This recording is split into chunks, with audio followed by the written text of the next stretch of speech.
Hey guys, Alex here. So this is going to be a very different episode because I am not in it. Like I said on the last show, I was on my honeymoon this weekend and I left everything up to Brandon, so everything you hear was all put together by him. And I figured that since, this is a very rare opportunity for me, that I'm going to go into this fresh.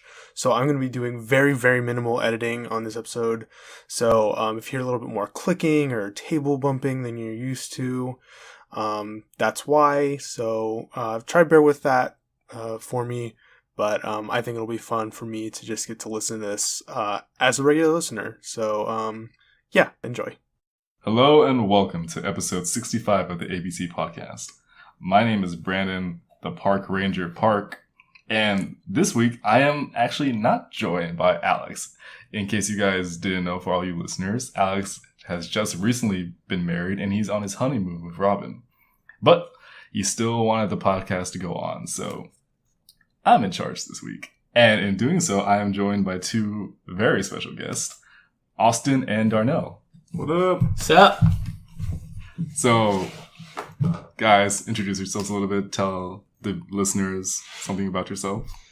Sure. My name is Austin Cruz, born and raised in the Houston area, theology teacher at a local high school. And I love comic books and superhero movies, have since I was in the second grade. Mm-hmm. Used to dress up as Spider-Man underneath my clothes and at recess unveil my costume, and even patrolled the neighborhood a couple times in the 4th and 5th grade. What? You didn't tell me that? Yeah. I would carry water balloons. I had a cape and a mask and everything. As Spider-Man, you had a cape? No, this was a different character, different hero. But I would carry water balloons in my water bottle holder on my bike and try to patrol. And one time I found some kids getting picked on, and I threw water balloons at the bad guys. But then I found out afterwards that I had it reversed. I accidentally threw them at the kids that were being flipped on. And the second time, some kids chased me on my bike all the way back to my house. They were throwing rocks at me. Did you make it? I made it home. I was tailing it, man. Oh, that's awesome. Yeah. Anyways. And Darnell? So I'm Darnell Miller. I'm a marketing specialist. I shoot videos, do photography, do a little bit of writing, things like that. I also read a lot of comic books. I typically stay away from superhero stuff, but super into image. And I like movies, so I watch a ton of movies. That's like one of my favorite things to do. So you guys fit. Yeah, you guys fit perfectly on here. And funny enough, I've worked for both of them. Yeah, it's true. Yeah, we're both in his boss. Yeah, it's kind of weird. Not gonna lie. I hang out with my former bosses a lot. That's true. One of them soon to be former boss. Yeah, 2 more weeks. Two more weeks. Yeah. So, as y'all probably know, just to get things getting started, nothing too much has gone besides Alex getting married. You all know I don't really lead that exciting of a life. I just came back from participating in / leading a retreat for some freshmen. But yeah, that was really about the extent of my week. I don't even know why Alex even tells you all about our lives. he doesn't tell us anything. Anyways, so first segment that he always likes to start off with is the ABCs of Geekdom. Wait, can we just clap for Alex? Clap for Alex. Yeah, let's do that. Him and his wife are probably, reach the Holy Land for us nerds. I can't believe he got there before we did. He's reached a whole new... What is that supposed to mean? I don't know. Whoa. I just thought I'd be married by now. Oh my gosh. You know he's going to hear this, right? That is...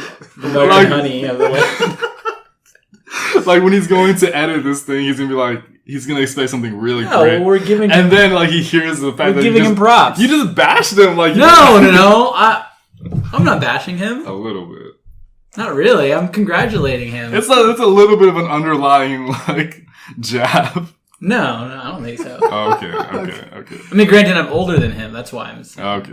Yeah. Anyways, so we're going to do our ABCs of Geekdom, and I've let you all pick the topic for this week. So, what are we going to talk about? Oh, you all as in us or the audience? You two. Okay. You two. So, the letter this week is X. So, what would you like to talk about? I was going to say X's, but I guess that technically starts with an E. Oh, we can make the argument. It's the spirit of it. Yeah, all right. Yeah, we're talking about marriage and reaching the promised Oh, this is land. gonna get so bad so Let's fast. talk about exes. Okay, you want to talk about exes? Yeah, Sure. yeah. What about exes do you want to talk about? Why don't you start us off since you're used to this podcast and how? Oh, okay. I thought you were gonna say something else. I'm like, what are you trying to say? Right No, now? maybe. Okay, thank you. Exes. What kind? They happen. I mean, it's a sucky thing when it happens, but it's a thing. I guess when you're dating, if you're about that life, it's gonna be inevitable eventually. Especially if you start doing this quote unquote dating in middle school, then That's yeah, true. you're already gonna get it in for already. There's no way in middle school the relationship's going to make it all the way through. And if it does, I guess it's an anomaly. but- Yeah, I Yeah. mean, Come on. or unless it was like arranged by the village elders at that point. God, when I was in middle school, I didn't even know like what I wanted to be when I grew up. I still said forensic scientist, and I had no clue what that I still was. watched Power Wow. Rangers when I was in middle school. Can Dang. you imagine making an important life decision that early? No. Nope. No. I mean, I have friends who got married. They started dating freshman year Yeah. Of high school? of high school. Wow. Yeah. And then there was another girl I knew when we were freshmen in university, so 2010. She had already been with her boyfriend for 7 years. Really? And they're still together. They're just now engaged and about to get married. So they've been like dating for like 13 years or something crazy? Yeah, like 16, I think. Goodness. Yeah. Just hurry up and, I narrow know, it down. yeah. So weird. But, yeah, okay, well, let's go around the room. How many exes would you say that you've had? That I've had? Yeah. One. Well, One? I mean, I guess two. Okay. I don't really count anything in high school. Okay. But I guess technically two, but officially one. Okay. If we're counting middle school and high school, and college in 3. I thought it was going to be like a super... No. I thought it was Middle gonna be school and high super school. One in middle big. school, one in high school, and one in college. Just one at a time kind of thing. Just I one guess. at a time, one for every Goodness. stage of my life. Yeah. Yeah. This is getting really That is depressing. hilarious. It's really sad. Yeah. That's why it was a compliment to Alex. Oh, to okay. say that. Oh, man. What about you, Darnell? For starting in middle school like you, let's see. Maybe like 6 or 7. Oh my man. gosh. All right. But, I guess, yeah, 6 or 7. What has been your experience? Do you stay friends with them? Nope, I never stay friends You always with cut them. Okay, off so right there? that's a good question. Like, can you stay friends with your exes? I don't think so. Darnell I'd say is, not I know for a usually, fact no. Darnell is a very big supporter of no, you Yeah, can't. no. Well, I think, there's some people who do stay friends because they were friends to begin with, Mhm. but usually my friendship with them beforehand was Right, built right. on like trying to get into a relationship with Mhm. them. And so once that's gone, Then I they don't messed up. want to continue the friendship. Yeah. But for whatever reason, girls always seem to want to. Almost always seem to want to. I actually don't know how many female listeners we have, so I think. So this is free reign. I. If we're wrong, they'll let us know in the comments, Oh, I yeah. guess. I don't know. I tend not to stay friends with them because, like, why would you? Hmm. Like, I guess, I just don't I wish ill on them. Like, I still, hope that they, they go on to do the things they want to do in their life and they're successful in whatever it is and, they find someone that they can love and all that stuff. But, it's not going to be me. Like, I'm not going to put, try to, keep myself in that, in their lives. Like, they Right. I owe it to them to let them go live their life Yeah. and do that. So, it's just, it just kind of happens. It fades out. Yeah. Have you guys, for your exes, the dumpy or the dumped? I'm always the dumpy. You're always a dumpy. Yeah. You said that with such a smile on know. your face. I've just accepted that in the past. Like, I have no control over anything. I'm just. Yeah. Oh, you're the dumpy. You're the one who's dumped. Yeah. So No, yeah, the dumpy is I'm the sorry. one. No, yeah. So I'm the dumped one. Oh, okay. That's why I was like, man, that's kind of. cold blooded over here. Yeah. He's like, I always end it. No, it's always the other way around. I don't have a very successful dating life, Yeah. as you guys know Me very neither. well. Yeah. Only one of us is in a relationship right now. That's Yeah, true. she's That's awesome. I love Way that. to go. Good job. So Yeah. when's the wedding day? We'll find out. Already met the parents. Yeah. Both sets. And the Theas? Not yet. No. That's when you know it's serious. Yeah, I know. When you meet the Theas. Yeah. So that'll be happening, I guess, when holiday season comes Yeah. around. So It's like several months away. So we'll play it by ear when we get there. Okay. Yeah. Which holiday? Could be Probably Labor Day. New Year's, not Labor Day. Okay. Columbus Day. It's Columbus Day, Day. right? Yeah. So I have another question. So whenever you see anything about exes or dealing with like breakups on like shows or movies or TV, like can you relate it to your Oh own man, lives? so much. Yeah. Yeah. There's a bit of catharsis to it, and sometimes I'll watch things just to kind of feel a certain way. Yeah. But then it's also dangerous for me because sometimes like when I watch things and they do it makes me like instead of moving on. Linger on Linger, it. yeah. You think about especially in shows when they get back together. Yeah. And then it's like, oh, but then maybe we're just going through this. And, like shows like Parks and Recreation. Yeah. I mean, no spoilers. For The that, but Office. The Office. Yeah. Friends. Kind of. I mean, when I was in high school, I based like the girl I liked and went to prom with, off of Smallville. Oh, I was convinced. No, Lois Lane. Oh, okay. Lois Lane at that point, yeah. And I think most of my attraction to her, she was great. She was cool. She was the one I dated in middle school, but we never officially like dated in high school. Yeah. But like just went to prom and homecoming together. But yeah, I think part of like my re-attraction to her was I was watching Smallville and I fell in love with the character Lois Lane, and she like reminded me so much. And so I used to think that like my life matched eerily up to Clark Kent's. With the exception of the lack of superpowers. Just the height. Not even the lack of superpowers, just the height. Just the height. Yeah, that's when I started wearing flannel. I wore flannel my gosh. for like 7 years, but it started with that. And I used to just wear like plain red and blue shirts. Yeah. Really, yeah. And no, I asked her out. The way I asked her to prom was I took her to a bad part of Missouri City, and I had one of my friends, Monty, Pretend to mug her? pretend to mug us while we were getting fast food. And I was dressed up in a full suit and wearing my glasses. She's like, "Why are you dressed up?" I made up some kind of lie about it being Fancy Friday at school where the guys just wear suits. We went to different high schools. And so he was supposed to like take her purse. And so he like walked up, he was dressed up all ghetto and was just there. And it was funny, as we were walking up, she like made a comment like, "Look at that guy, like he looks so tough." But she was just kind of like making fun of him. I was like, "Yeah, what if he like mugged us?" And she's like, "Shh, don't say that, he could hear you." And then he walks up to us and we're like, "Oh," and he says, "Hold up, let me holler at you shorty for a second." And she was like, "What?" And he said, "Give me your purse." And she just looked at him and she goes, "No." And then he looked at me because he didn't know what to do. And I just looked at him and I was like, And then he said, "Give me your wallet." And I just like, was like, "Okay." And I just handed it over. What? And he just like kind of took off jogging. And then she's like, "Wait, did that really happen? Did you really just hand over your wallet like that?" And so like, I look like a nerd, kind of like how Clark Kent would, you know, like, and, yeah. And so she said, "Wait, did it have your license in it?" I was like, "Yeah." And she just shouted out at him as he's running away, "At least give him back his license." And she was just there in disbelief. And I kid you not, I start like undressing and undoing my shirt. And this is how much she thought of me already. She said, she turned and saw that I was undressing and she said, "Austin, this really isn't the time right now." And I had a full Superman suit underneath. And I stripped and I ran after him and pretended to beat him up and got the wallet back. And then I stopped by my car and I had flowers and I made a comic book version of this. Oh my god. And then I think my line was, "Now you know my secret identity. Will you be my Lois Lane and go to prom with me?" Oh my god. And that worked? Oh yeah, we had already decided Oh, to go to each other's prom. Oh my gosh.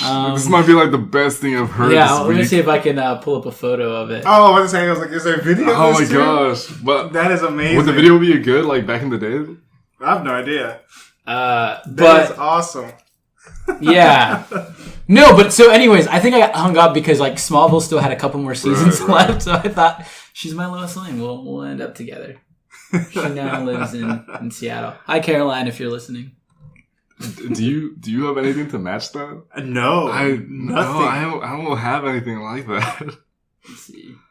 I thought my life was crazy with girls. I guess not. That is a lot. Let's see. Yeah. That Anyways. is so funny. I'll pull up a photo for you guys.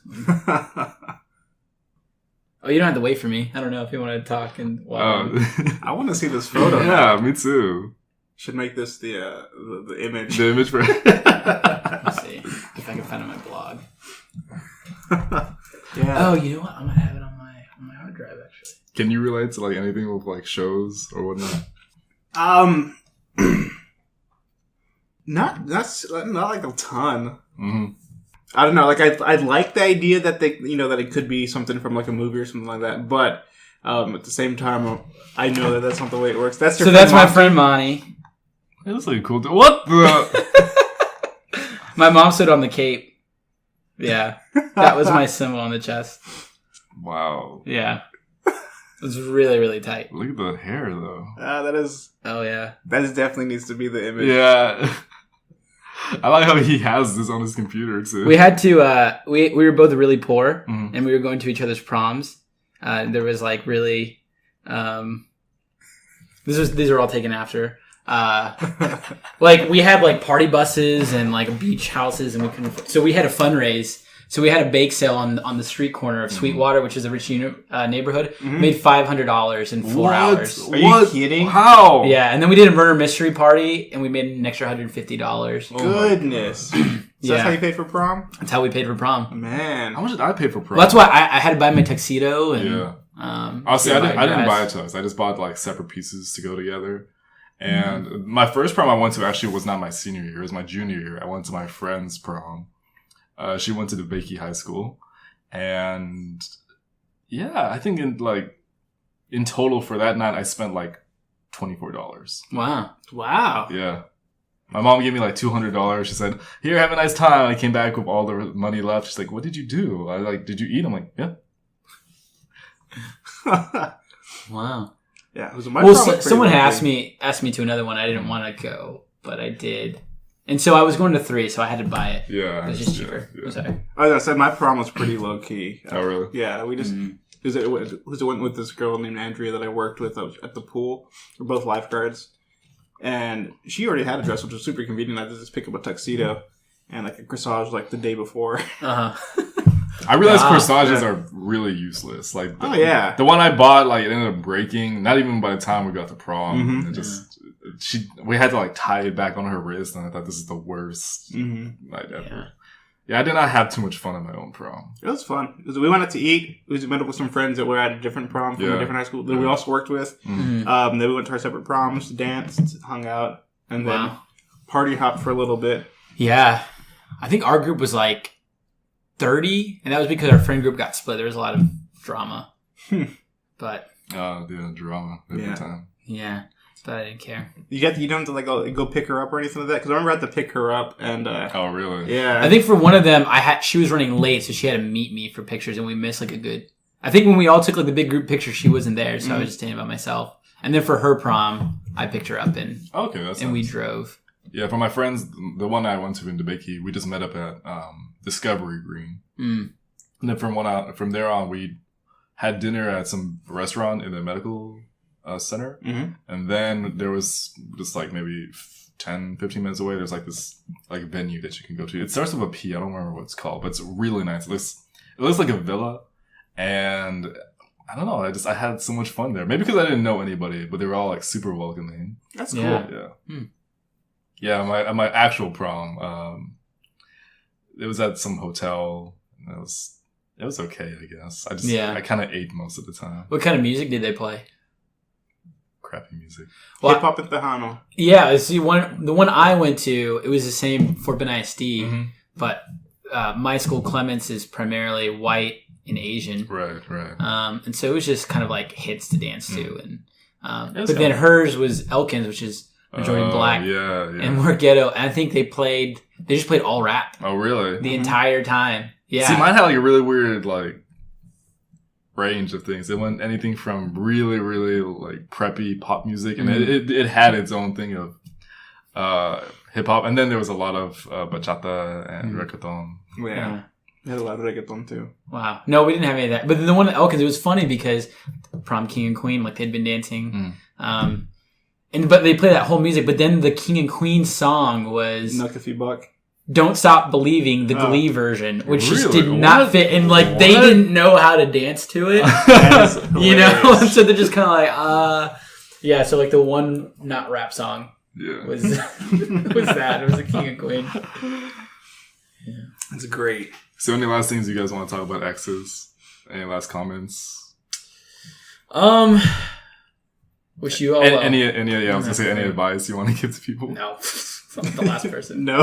I've been giving Brandon lots of advice, and Yeah. Hasn't been I'm working. the last person who really should be. He's kind of like my unofficial advice person I go to because I always have a lot of problems. I'm not sure I help with them as much. It's like, you know, the friend they have on TV shows that he tries his best to do it, but sometimes it's not always the best advice. Yeah. What would be an example of that? What would be an example of that? Someone who gives advice. I feel like the three male characters from Friends, Joey, Ross, and Okay. Chandler, like they always go to each other. They're really good friends and confidants. But like when they decide to make the pros and cons list. About, yeah. about Rachel. Oh my God. Weird ankles. Yeah. Nope. No. I don't know. Maybe just don't.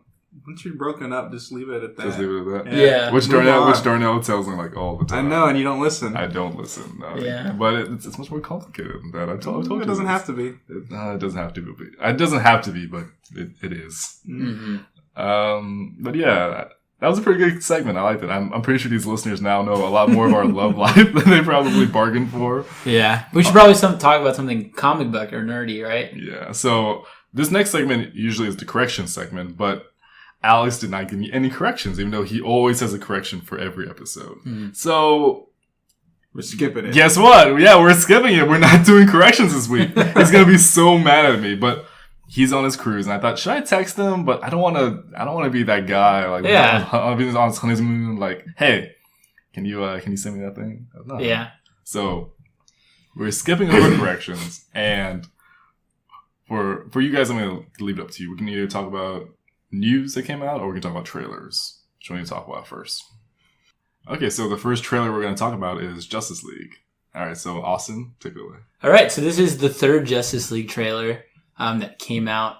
I liked it a lot more than the other ones because the first two, or maybe primarily the second one, which had like Bruce Wayne going through the snowy place and seeing Aquaman in his village. It still had that somber, dark tone of Zack Snyder. I don't know, with Joss Whedon replacing him, this one had a lighter tone to it. Yeah. And especially, I think they hit more on Wonder Woman at the very beginning of Due this to all her trailer. recent success. Yeah, definitely. And I think there was a scene where some of the scenes she seems to be taking the lead, which I'm okay with. Yeah. Yeah. She seems even more fantastic in this film. There's a lot of lightheartedness in it. Two scenes in particular where Commissioner Gordon is talking to them, and they all disappear. Except for they Flash. all vanish except for Flash. Flash is still there, and he's like, "Oh, they all just leave," which is funny because you would think out of all of them, Flash would be the first to Yeah. disappear because of how fast he is. But he doesn't know to do that. Yeah, and he's like, And I like he's like, that's rude. "That's rude." Yeah, and then he like goes, and to kind of show, yeah, he doesn't know how to do that. The other part I really liked was the Flash talking about.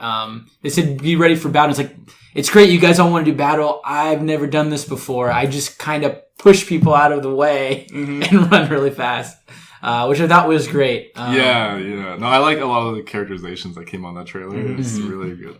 I actually liked all the trailers so far, but this one is a lot of fun. I'm actually looking forward to this. Yeah. But then again, I have enjoyed the DC movies, so I'm not the best, I guess, judge of that.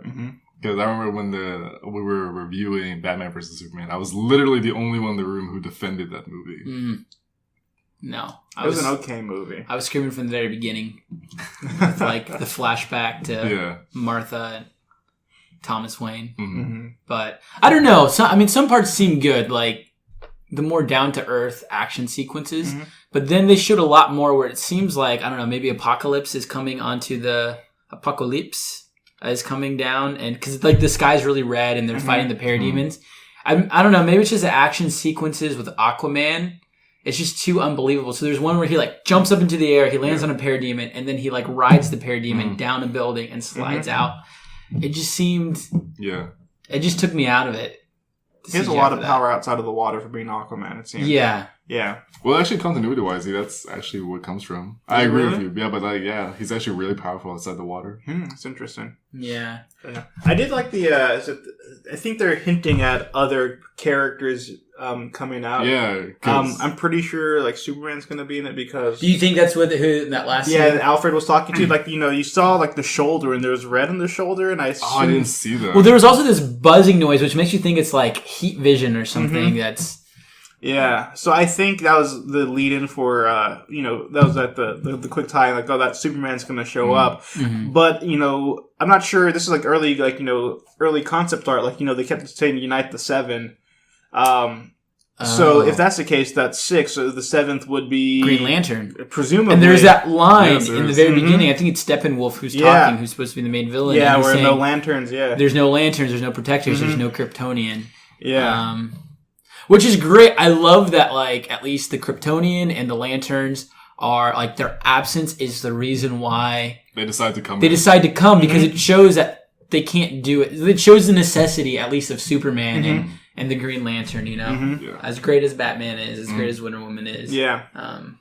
So Yeah. I think I want. So I'm interested to see what they're going to do for that. If they're going to bring in, is it not Hal Jordan initially? I hear for the movie, it's supposed to be Hal Jordan and John Stewart. Yeah, Was they're it going to really? be like 2 of them. Oh I wow! want to see how that works out. Yeah. That'll be interesting. Tyrese Gibson revealed recently that he had an interview or a meeting with WB, and he's been petitioning. He's for the petitioning role. this for a long time. I cannot see him. I don't. That Tyrese? Yeah, Tyrese, I can't see that either. I can't see. He wants it. I don't know. He just doesn't seem serious enough for it. It's like him and Common. Like, Yeah. you gotta stop trying to make them actors. I don't know. I think Common Common's doesn't. alright. No, Common and John Wick 2, I was like, come What? on. I was actually okay with that. No. It wasn't the worst thing he'd been I know in. people really wanted Idris Elba to be Hal. Oh, not Hal, yeah. but John Stewart, but I'm we against should have that. that to our list. The Tower. Oh, yeah. But yeah. I will Idris say, Elba would be fantastic, though.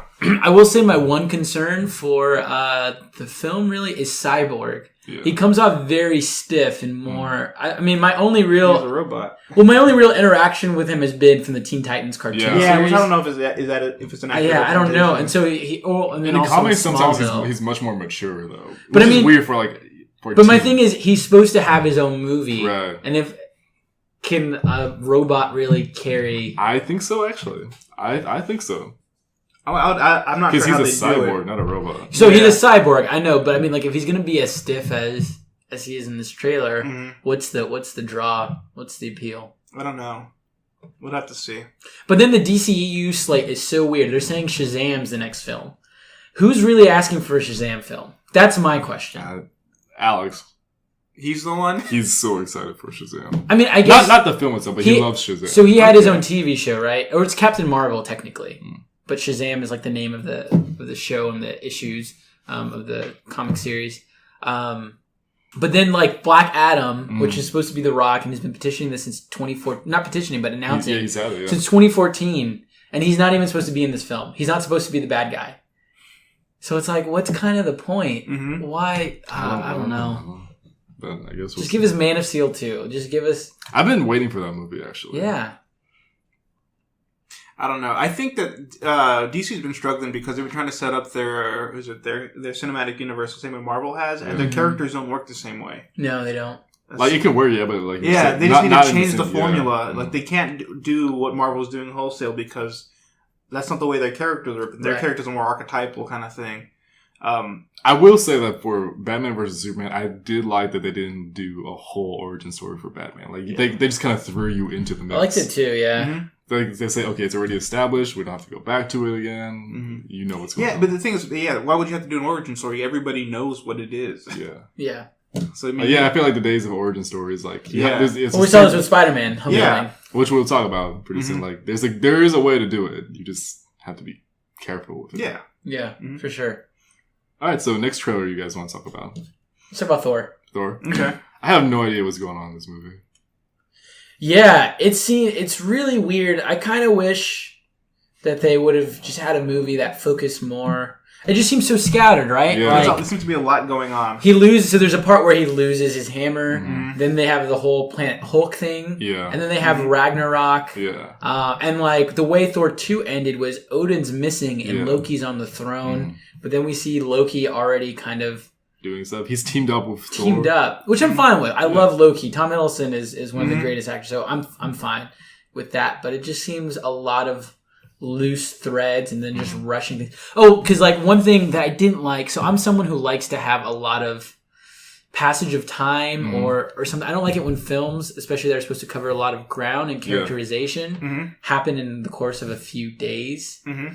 And so there's a scene in the trailer where he's recounting to Thor. He said, "I just lost my hammer.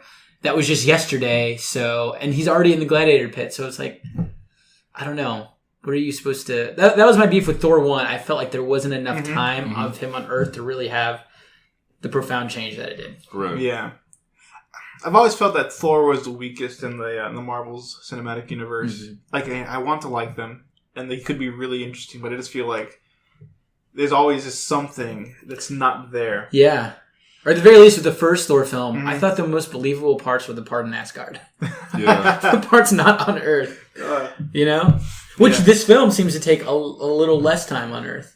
yeah. So, But yeah, so I don't know. I came into looking at the Thor trailers like not being especially interested, and I think there's some interesting concepts there, and I think there's going to be like interesting visuals and things like that. But I'm still with you thinking it's really scattered, not sure what they're going to do to pull everything together. yeah. Because I'm not used to movies going from like a darker / serious tone to like more like adventure epic. Which I know that's what Star Trek did, from Star Trek Into Darkness to then Star Trek what was it Beyond. called? Yeah, Yeah. Star Trek Beyond. Because Yeah. Thor, The Dark World, even though it's not like super like high stakes, like stuff did happen. I know people Yeah. like this is a forgettable film. It's not a bad film. It's forgettable, but still, I still think it took itself seriously enough to at least play with what's going on. This one is just, I mean, it's not bad. I actually am interested in what's going on. It's a lot more like adventure, like. And I think they're doing that because they need to start bridging films together so they can get everything set up for Infinity War. And you know, how do you do that? You put Thor in space, and then you set it up with a little lighter tone so you can meet the Guardians of the Galaxy, I presume. Yeah, I You guess know, so. Like that, like that's what they have to work on. Mm-hmm. So there's a lot going on. They're trying to tie in a ton of things. Yeah. Yeah. So I think that's where it's getting convoluted. Yeah. It's just too much. I don't know. Before I saw Spider-Man, I had been telling Brandon that like I feel kind of done with the MCU. Mm-hmm. Especially with the level of films like Wonder Woman, Logan, and just that high caliber. Mhm. I want something more. So I don't know. I will say I am hopeful. I'm not completely down on this film. Oh, yeah. I like. Is it Taika Waititi? Is that how you say it? I have no idea. He's the director of Into the Shadows. No, sorry. What We Do in the Shadows, Fly to the Conchords. So he's a more comedic director, and so I'm kind of looking forward just for his more indie approach to things, if they allow him to pursue it fully. No, I definitely agree. Definitely still gonna watch it. Yeah. I'm still gonna watch it. Yeah. For sure. That's when you know, like, you're still gonna watch it. Yeah. Yeah. All right, what do you guys want to talk about next? Well, you mentioned Idris Elba earlier. Yeah. And I keep seeing, as I saw, I've seen the trailer for The Tower. several The Dark times. Tower. The Dark Tower, yeah. And it looks fantastic. Are you familiar with the book? No, not at all. I'd never heard of the book before. It was Stephen King, I believe. Stephen King. Yeah. Yeah. I want to say there's also a graphic novel. I can see that. Yeah, dude. I can see that. Yeah. It looks really interesting, and they have Matthew McConaughey and Idris Elba in it. Yeah. And both of whom I think are fantastic actors, Mm-hmm. who've just slowly been getting better and better with every film they're in. Yeah. So, I think it looks awesome. I mean, this is a long in development film. I think Ron Howard was at one point attached to direct it, and yeah, it looks really good. Idris Elba, I will say, I've really grown to love him because my first interaction with him was on The Office. Yeah. In as season Charles. 5 as Charles, and he Yeah. comes in and clashes with Jim and Michael Scott. So I used to have like a very like antagonistic view towards him because of that. But yeah, no, he's just next. He's an next amazing caliber. actor. Yeah. Yeah, like I know he was someone whose name has come up to be the next James Bond, which I would be okay with. Oh, yeah. I would love to see him as James Bond. But back to the film. Yeah, it seems it seems like a really interesting film. I do like the line at the end. What was it? I don't aim with my hand. He who aims with his hand has forgotten the face of his father. Yeah. What that means, I don't know. It sounds awesome. Wait, sounds have you seen in the trailer yeah. though? Like his dad is the guy from the Allstate commercial. Yeah. I thought that was is it really? Like, Yeah. oh my Of god! course it is. Of course it is. That's pretty cool. Yeah. And then it's like I don't. What is it? I don't shoot with my. No, I don't Eyes? shoot with my eyes. Mhm. I shoot with my mind. No, he shoots with his heart. No, he kills with his Yeah. heart. Does he kill with? Oh yeah, Yeah. he kills with his heart. That's right. I really like that I don't line. shoot with my eyes. I shoot with my mind. Maybe, yeah. I don't kill with my gun. I kill with my heart. Yeah. Mm. Which also is just like that sounds awesome, but for me that ending is a little too dark for me. Yeah, I think it's super real though. Yeah. Like Yeah. like when you're doing something like that, like you're not just like No, mindless yeah. killing, like And like he's he's going after you. And I Yeah. love the delivery of like how he Yeah. said that, and then like he pulls the trigger and he hits his target. Mhm. And I also really love that one scene. Like, they show it all the time in the trailers now, but like he throws up the bullets and he catches them like Yeah. in the barrels of the gun, and like Those he are like really cool. clicks I them know. into place.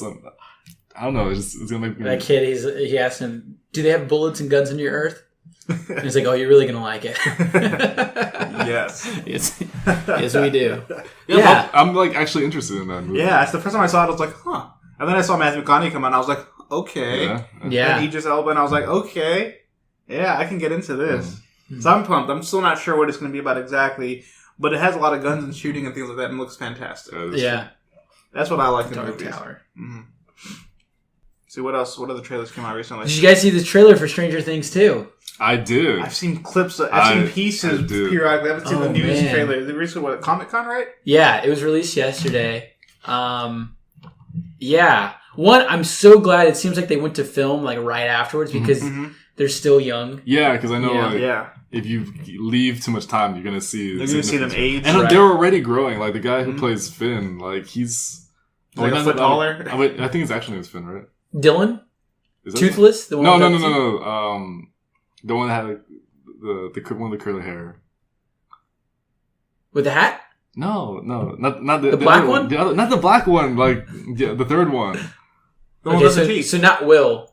Not No, no, Will. No. The one whose sister was Yeah. was the girl. Dang. Oh yeah, the main one. hmm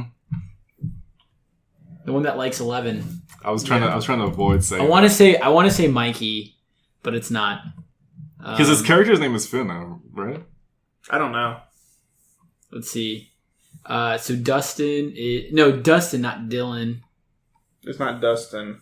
It's not Dustin. Oh, it's Mike. Yeah, that's what I Oh, it's thought. Mike. Yeah, his Yeah. name's- I thought I was confusing it with Mikey from Goonies. But yeah, I just love the trailer is awesome because it plays the opening of Thriller, like the dialogue Yeah. from it. So it's so creepy. It's supposed to come out during Halloween. They're dressed up as the Ghostbusters. it's so funny. Just it plays on all the right notes. Yeah, and I really like. I know Justice for Barb. Barb died, and that is like a really sad. Bro, spoiler, Theme. spoiler. I just said Justice for Barb. We don't know what happens to Barb. I'm sorry, spoiler Yeah, alert. no, it's okay. But- I say spoilers on this podcast all the time. I'm just But- Say it's been over a year. If they haven't seen it, that's their fault. But Will. I still haven't seen Titanic, even though I know what happens to Titanic. Yeah, I haven't seen No, Titanic. that's his history. Yeah. Yeah. That's like saying, I haven't seen Pearl Harbor. Don't tell me what happens. Yeah, come on, man. Everybody knows. But I'm talking about getting dark with Idris Elba. This is already dark. no, but Will. Spoiler alert: the one who goes missing In the for a good Upside Down. portion in the Upside Down. He seems to have a bigger role. I always felt bad for him because he's the one kid who didn't get really to participate in it. Even though he has like the most important role. in Yeah. the Yeah, well, they series. set him up for season 2. Yeah. And so I also really like Jonathan, his brother. He was such a weirdo. I thought maybe he had Asperger's when the show first started. I really did. And I really want him and Nancy to get together. I thought you said you didn't. No, I did. Really? Jonathan and Nancy? Yeah. I Not, did. not with John Ralphio? That was no, Jonathan isn't John Ralphio's son. Isn't, what was his name? Joe Keery. He plays... His name's not even on it. No, his name isn't even on it. Steve. He Yeah. plays Steve, and Steve looks like he's going to be an ass more so in this show. So Really? Because like he redeemed himself a lot by the end of the he first helped. he Beat up did, that but thing. in the commercial, he looks like he goes back Could to be his the kind of haircut. like partying ways. I just kind of want him just to act like John Ralphio, like kind of like in season 2. Uh-huh. Like he doesn't even do like any character development. If he just acts like John Ralphio, I know it's gonna make a lot of people mad. We need him and Mona Lisa to be I'll- walking through to fight the monsters from the upside Well, down. no, to be running through the cemetery and trying not to act suspicious. And there's very little of 11. Just at the very end, Yeah. you get something. But then that's because everybody loves 11. So Yes, I think they're they really don't teasing wanna- that. Yeah, And so- they're not gonna not have her in there. right. Yeah, because I think Oh, she Millie was a Bobby breakout. Brown, like, she's like the most famous of the That's kids. such a good name, Yeah. though. Yeah, she's awesome. You know, she had auditioned for X-23 for Yeah, Laura. Really? Logan. Mm. But Daphne Keane was Yeah. Yeah, she was fantastic. amazing. Yeah. But no, Stranger Things, I'm really excited Me too. for. Mhm. That was a show I had seen on Netflix. I didn't know what it was about. I had just seen the picture, the Yeah. cover of it. And I just heard all the buzz, like, you gotta watch Yeah, Stranger and someone Things. told me, and I didn't know. Yeah, because it came out of nowhere. Like I feel like that first week, and everybody started talking about it. Yeah. I was like, okay. Yeah. And then Let's check I this watched out. it with my whole family. Like, it was like one of those things we had to wait for everyone to get home from work and like be in the house. I binged it To like watch that. I did too. Like I finished it so fast. I was like Yeah. real time texting my friends, like, "Oh my god, this is Yeah. happening! What's going on?" No, such a great show. It's, Me yeah, too, fantastic. yeah. I'm really So- looking forward me to the too, next me too. season. All right, what else we got? You gonna just do one more? Oh, we can talk about. Did you see the Walking Dead one? I did see The Yeah. Walking Dead. Yeah. So they're doing the time jump that they do in the comics. Yeah, So and I'm still not caught up on The Walking Dead though. okay. So this one's gonna be like you take the lead on this one. Yeah, so they're doing the time jump that they're doing from the comics. So they're having the essentially that all-out war that they have with survivors from Alexandria and all those people fighting off Negan and his group, the Saviors. So I'm not sure how the season's going to play out, but they're showing a lot of images of them in that all-out war segment. Trying to figure things out. It looks brutal. It looks fantastic. But the then- comics is the series concluded as the comics? No, or the is it comics is not continuing? concluded. Yeah, it's still going. It's still going. Wow. Yeah. Okay. So I mean, they're They're gaining catching up. ground, yeah. But in this jump forward, they show Rick and he's grayed beard, grayed hair. Yeah. So I saw those images. yeah. So I'm not sure I'm not sure what they're gonna do with it because in the comics he's kind of an asshole. So I'm not sure if they're gonna go there in the TV show. It's like an old man Logan type of thing? No, he just old man Logan just seems more jaded. Like Rick is like they always talk about the Rick-tatorship. Mm-hmm. And this is kind of it. Like, this is Okay. where he goes into. Like, he beats people for, not, failing to do their jobs, all kind of thing. And then, Negan's imprisoned because, he lost the war. And I guess, I don't know why they didn't kill him. But, Yeah. So I think it'll be really interesting to see where it plays off. I thought this past season, I finally finished watching it. It was slower than I wanted it to, but it was still good. Yeah. Yeah. That's what a lot of people say about The Walking Dead, but I'm okay with the slow pace Mm-hmm. though, because what else are you gonna do in a zombie apocalypse? Mhm. Not even a post-apocalypse, really. Yeah. Like, I mean, the society is starting to rebuild itself. There's things going on. Like, Mhm. they have agriculture and trade and road systems. Yeah. And, yeah. Never seen the show.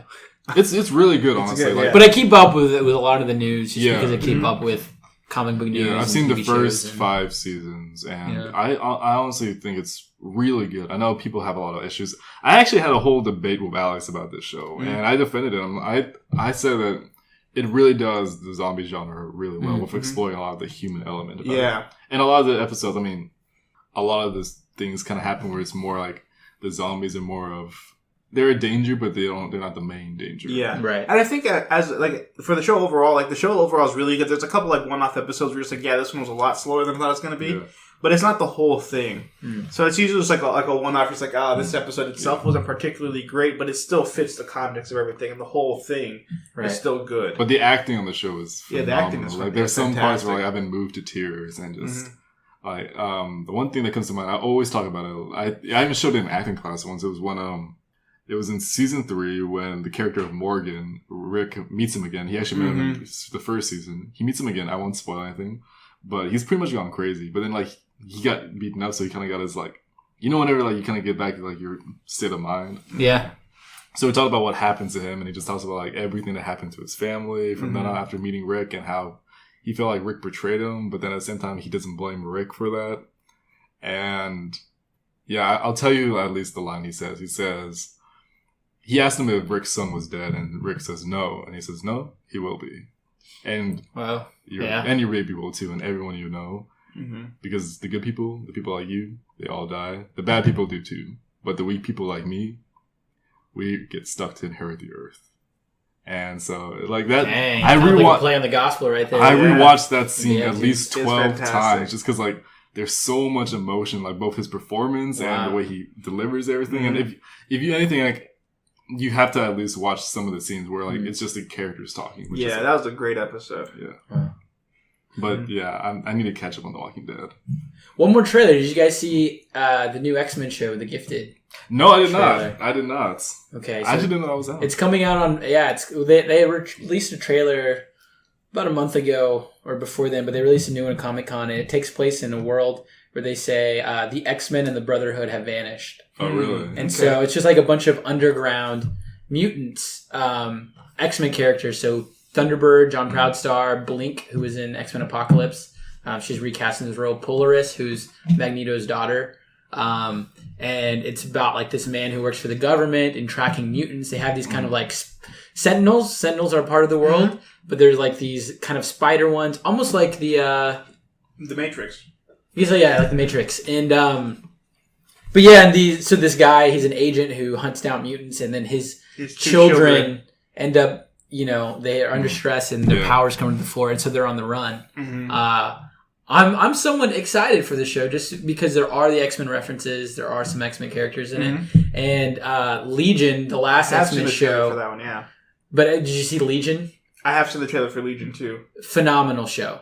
Oh, it already started. It came out earlier in the spring, which takes place in a weird setting, but it's Professor X's son, and he's kind of schizophrenic, mentally unstable, but just as strong of a mind. Phenomenal acting. Aubrey Plaza is just amazing. What's his name? David. He's the guy who played Beauty and the Beast. Could he play in Beauty and the Beast? He played Beast. Oh, okay. He's everywhere. Dan Stevens. Okay, yeah. Dan Stevens. And apparently one of the news from Comic-Con is they're developing the showrunner. It was a showrunner from Fargo who did Legion. Oh, Just okay. an absolute 8 amazing episodes. But they're developing a Doctor Doom film Really? with Noah Hawley, the guy from Fargo and the show Legion, and Dan Stevens is supposed to play Doctor Doom. Wow. Yeah. Because Fox has to keep having a Fantastic Four-esque film to keep the rights. And so with Fan Four-Stick sucking it up. Yeah. Anyways, okay. Gifted. Something to look forward to. Okay, nice. Is there anything else you guys want to talk about trailer-wise? I mean, I know I think Arrow released a new trailer. I'm done with Arrow, man. Are you done? I'm done with Arrow and I haven't watched Flash. it in years, yeah. I just CW couldn't- storylines are hard to follow. It was just Too many love triangles. keep following the same thing, yeah. So I'm done. And then there was something you mentioned about Ready Player One. I don't know what that. Ready Player One, I yeah. haven't It's seen the trailer for that. Steven Spielberg, and it takes place, I want to say, in the 2040s. Okay. And like they're in Columbus, Ohio. It's still it's considered like the fastest growing city, but like they can't grow outward, so they grow up. So it's just a bunch of like trailers stacked on top of each other. What? And there's nowhere for them to go in the world. I guess they're overpopulated. So everyone puts on virtual reality and enters into this virtual world. What? Beyond that, I wasn't really clear, but the cool part about it, Steven Spielberg, Ty Sheridan, who played Cyclops in the recent X-Men films, and Iron Giant from the cartoon is a character in this film, plays a substantial role in the film. That's cool. That's really cool. You need to check that one out. Yeah, but most people are seeing like it's calling back to like Steven Spielberg of the 80s. It's got that vibe to it. Okay. Even though it's That's 2045. nice. I love that. So yeah, the music, I want to say it had notes of Willy Wonka, but they're Like the old one? the old, Oh, okay. Willy Wonka and the Chocolate Factory. I think that's what it is. Like do. Yeah, it's Willy Wonka, yeah. I think that's what it is. Maybe it's from another film. But yeah, it seems really cool. Nice, really cool. So is that it for trailers? Unless you guys want to do any other ones? Last thing I can think of is The Defenders, if we want to talk about it. If not, We can. I mean, was there anything new that happened? I haven't. Well, they finally put out a trailer for the Defenders. a is what it full was. trailer, yeah. Yeah. You want to talk a little bit Yeah, we about can start about it. Yeah, talk. So yeah, they're finally bringing everybody together in the the Netflix Marvel universe. Mm-hmm. So yeah, it looks fantastic. Jessica Jones is back. They're bringing in was it Iron Fist, bringing in Luke Cage, bringing in Daredevil, and they're teaming up to try to stop Sigourney Weaver. Yeah, Who you may know from Finding Dory. She was the voice. This is Sigourney Weaver. What? Yeah. Well, she uses her own voice at the aquarium. Like, Oh my gosh! this is- you're they even right. say her name, No, Sigourney I Weaver, forgot, and like I Dory's like, forgot. "Look, Sigourney," that was one of the best parts. I of that. forgot. That's right. Yeah, so she's coming back from a role in Finding Dory. yep. Uh, But I don't know. It looks good. It looks looks exciting. good. Yeah. Elektra is brought back. Spoiler alert! At the end of Daredevil 2, the Yakuza take her body and put her in the little machine, I guess, and so she's kind You of mean like the jar of dirt. no, Oh, they put it in the machine.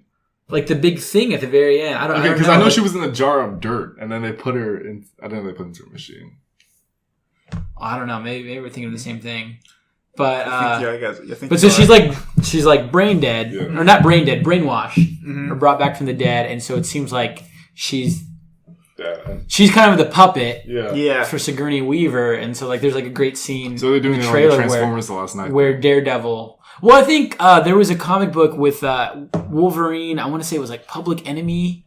It was John Romita Jr. who drew it, and it's where the Yakuza, led by Elektra, or the Hand. Sorry, it's the Hand. The hand. Yeah. Correction for next week. No, you correct yourself. You're fine. You're good. Where the Hand like assassinate Wolverine and like cut off his head, and then they like resurrect him, and then he's like brainwashed. And Okay. they use the Hand use him to like take out people. Okay. I was really confused for a second. Like, why would they kill him and then resurrect him? But then he said to So that way they can. Yeah. that way they Okay. can- Because yeah. I thought they just did it for like get Yeah. bored. Like, I'll kill him. it's a great comic series.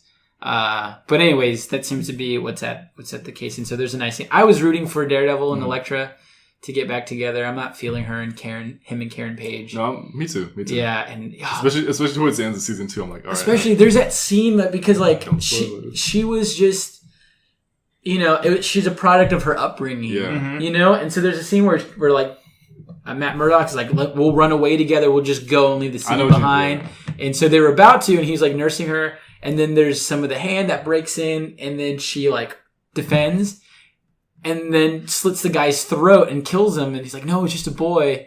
And she's covered in blood, and she's like, "Do you still love me?" Yeah. Like, oh, that was just so heartbreaking. Anyways, so that's one thing I hope they play on that. Yeah, I think it'll be good. Yeah. The fight scenes look fantastic. A lot better than what they were in Iron Fist. I Yeah. saw it's an Iron Fist. I have So I really hope that they use the Defenders to kind of elevate the status of Iron Fist, because I feel Yeah. like that was like easily the weakest of the bunch. Right. I didn't finish it. I haven't finished it yet, but I probably will. But it seems from the trailers like Iron Fist, Danny Rand is the one who's like trying to get them together, and some of his comments have alluded to like Defenders is still part of his Story 1 season, his Story 1 character arc. So I hope that's the case. Yeah. But then you get like the nice little cameo of the Punisher at the end. Yeah. And I'm really looking forward to that. It was John Barenthal is fantastic He as a is. Punisher. Terrifying guy. Oh, yeah. No matter what Like he's in. that, the one scene in Daredevil season 2 when he that's in the prison with him. Mhm. Gosh. Oof, Yeah, so he's brutal. fantastic. So I'm really looking forward to seeing the Punisher Yeah. again. He is great. Baby Driver, he just had a little role in that. I wish Yeah, there he more, was. but Yeah. one, he was still terrifying in that. Mhm. He was in Fury. I was gonna say Fury. He's also in The Walking Dead too. Yeah. Well, Oh, is it? his first two was the first two seasons of Walking Dead? Yeah. Terrifying guy. Yeah, he was fantastic. That's kind of where he got us, or at least where I noticed him. Yeah, me too. Yeah, but he's fantastic. Mm. And then you can see really his acting range. What he plays in The Walking Dead is Yeah. totally different than he plays in Punisher. Mm-hmm. Yeah. No, he is fantastic. He is terrifying as a Punisher, and he is great. Yeah. Oof. No holds barred, just kind of takes control. So I know Alex always likes to talk about news, so we'll just go through some news real quick. So first one that I want to talk about is actually really, really like This is like that new, like CNN type news, kind of like that, or like just Sean like, Spicer. hey. He resigned. Yeah, resigned. Yeah, Yeah, okay, we talk about that. Sean Spicer resigned. yeah. Good for him. Bad for SNL. Yeah, because like that was like one of like recently most popular thing that they were doing Mhm. Yeah. with Melissa McCarthy. Melissa McCarthy. Yeah. He made it 6 months. Can you believe that? Like, granted, It seems so much longer. I know it's because it seemed like forever. Said like because he disagreed with some guy being appointed over head of communication. Mhm. I'm sure he was just looking for any excuse to get. Oh out. yeah, I like watching him. I felt bad for him because some of the stuff he had to say and some of the stuff he had to defend, Mm. and I was like, I know you don't believe that, and I know you're doing it because like It's you your have no job, choice. yeah. Yeah. Okay, so next thing we got to do is this one is a little bit sad about Chester Bennington from Linkin Park. Mm-hmm. That one was really tough to hear. That Yeah. I heard that. Well, it was reported that he committed suicide, Yeah. Mhm. and yeah, it was really hard because he was a big part of my like teenage years. growing Mhm. up. So he was the one. Remind me. I mean, I listened to Linkin Park over the years, but I haven't really listened to much of their. I stopped once they started doing Transformers. Yeah. Albums. Mhm. Just call it that. Was he the one? He wasn't the one who rapped. No, he's He the was just singer. the one who yeah. sang. Okay. Yeah, I thought he had like one of the like greatest voices He has in like fantastic- all He had a great like voice. all like alternative rock. He had For an sure. amazing voice. I remember listening to Numb. I think that was the first song that I had heard by them, and it was my first time kind of like getting into rock. And I thought at the time that was like really heavy, and I'm like, ooh, like I felt, Yeah. you know, I was going somewhere dark. Yeah. But that was just a fantastic song. yeah. I feel bad for them because I feel bad for him because it seemed like they had been were starting to become like one of those bands that was fun to make fun of Yeah. and hate on, even though it wasn't fully deserved. Yeah. Which is I don't know why that would happen, but yeah, you're right. yeah. So But they were like, gonna start they touring. weren't Nickelback. Yeah, no, level. not know it. But they were gonna start sure. touring, and they were gonna make a stop here in Houston. I was really like ready to buy my tickets, and yeah, Wow. so that was some pretty tough news when I heard, and like everybody's been just mourning about that. Mm-hmm. Yeah. What was your favorite Linkin Park song? It's probably Numb too. Yeah. No. Mine's probably In the Shadow of the Day. Yeah, that was Transformers 2, wasn't it? No, but it was one of those albums. probably the albums, but they didn't use It intro. was a slower song. Yeah, right? it's like it's really slow, but it's really good. Breaking the Habit. But I also love singing In the End. Yeah, Mhm. I do like the collaboration they did with Jay-Z though. That was great. Yeah, I was like, dang. Inspiring It's stuff. like what taught me that you can like mix the genres up together and make it sound good. Yeah. Sure. And then last thing, I mean, there's probably a lot more news, but just for the sake of time, because Austin has to leave pretty soon. Pokemon Go had a festival, and because they were like releasing new things that are coming out, and it did not go very well. Like, the CEO got booed. Apparently, Really? he got stuff thrown at him. Wow. CEO of Pokemon or is this Nintendo? Just the guy who made Pokemon Go. So I forgot what it's called. Wow. But yeah, he got like booed. People were angry at him. They had to issue refunds and everything, plus like some other merchandise within the app game. But yeah, it was pretty bad. So what happened? So I think the festival is just to like release new edition of Pokemon. I know Lugia was supposed to come out with some other things, and just to like show off some new centers and new features to the app. But I guess the system just wasn't able to handle that many people in one setting all at once. Yeah, it says here. This is from USA Today. I love this opening line. It was more like Pokemon No Go. Oh my gosh! A sold-out event in Chicago's Grand Park to celebrate the one-year anniversary turned into a disaster on Saturday when spotty cellular coverage and other technical snags prevented fans from logging on. Wow. Issuing thousands of statements of apologies, refunds, $20 face value tickets. Oof. Can't believe it's only been a year since Pokemon Go's All been right, out. remember when it came out? Yeah, you, we're- me, and Ronnie would just go around the park. Yeah, playing. no, we're all about it. How long did you have it? did you play it? A couple months, maybe. Couple months? Yeah. You? Same. Yeah. My phone couldn't handle that much stress though. Yeah. I think I did it for 2 weeks and I did it like a month after everyone else. I do remember there's some times during work where like they all would just like kind of walk around Yeah. and play. We have a park by my house, Oyster Creek Park, where everyone goes running, and you always see even to this day you still catch people, but it was always funny when you see like the old Asian people Yeah. on their phones playing Play it. Pokemon. Yeah. The coolest thing I did was take over a Buc-ee's in Luling. Really? Yeah, I was on the gym Oh, yeah. there. Oh no! Yeah. Yeah, you told us about that. Yeah, I think I held it for like an hour or something like that, which is pretty good considering how much traffic they get coming Yeah, through. that's true. Yeah. I was never able to get to the point where you can battle people. It's so sad. I did it like once. It was not good. What was your first Pokemon My game? first Pokemon game. Damn. Nintendo 64, Pokemon Stadium? Yes. Wow, I think I had red. I had blue. Yeah, I remember playing. I beat it. I got it for my birthday. I think I beat it in a week. Nice. And I felt so dizzy afterwards. So dizzy. And it was like the old school, like the thick Game so Boy. But you had that screen to go up. Yeah, well, because I was just always looking at my screen. Or I would go in the car and just be looking at my screen. And by the time I'd look up, and I'd play for hours. And it's like kind of adjusting back to reality. Yeah. I think we all can agree. Pokemon Snap. That was a fun one. That was an amazing... Like, who would have thought a game of taking pictures? Yeah. I really enjoyed that. Is that what made you want to take pictures? No, I was taking pictures before that, so I think that's why I enjoyed it so much. Oh, okay. Mm. I was like, this is so cool. I like when they have like video games and they give you the options to take photos. Like in what is it? I played, so you can do it in is it Grand Theft Auto? You can take photos sometimes. No, yeah, that's true. Yeah. But one game that I played recently was Firewatch on Steam, and I think maybe like halfway into the game, you find like this person's camp. You're trying to figure out what's going on, in the woods, and you find this person's camp, and there's a camera there, and so they let you take photos of things, so you can pull it out, and I think you have like 20 shots left or something. So like you can take photos of whatever you want throughout the game, and after the end of the game, like while you're watching the credits, they'll show you the photos that you took on that camera, that's really cool. along with the photos that were already on the camera. And I thought that was like the coolest feature ever. Yeah, that's really cool. Awesome. They let you download them too afterwards. Nice. Yeah. 'Cause I was thinking too, like you could take kind of photos on Super Smash when you pause it, right? And then you can like save the photos. Screenshot it, like when you get that right, like Yeah. hit on the person. Mm-hmm. Sometimes I would just stop it and just the beauty of some of those. Man, I'm a very competitive person when I play games. I try not to show it, but once I get into it, like it gets ugly. Yeah. Like the game Injustice, man, I get really into that game.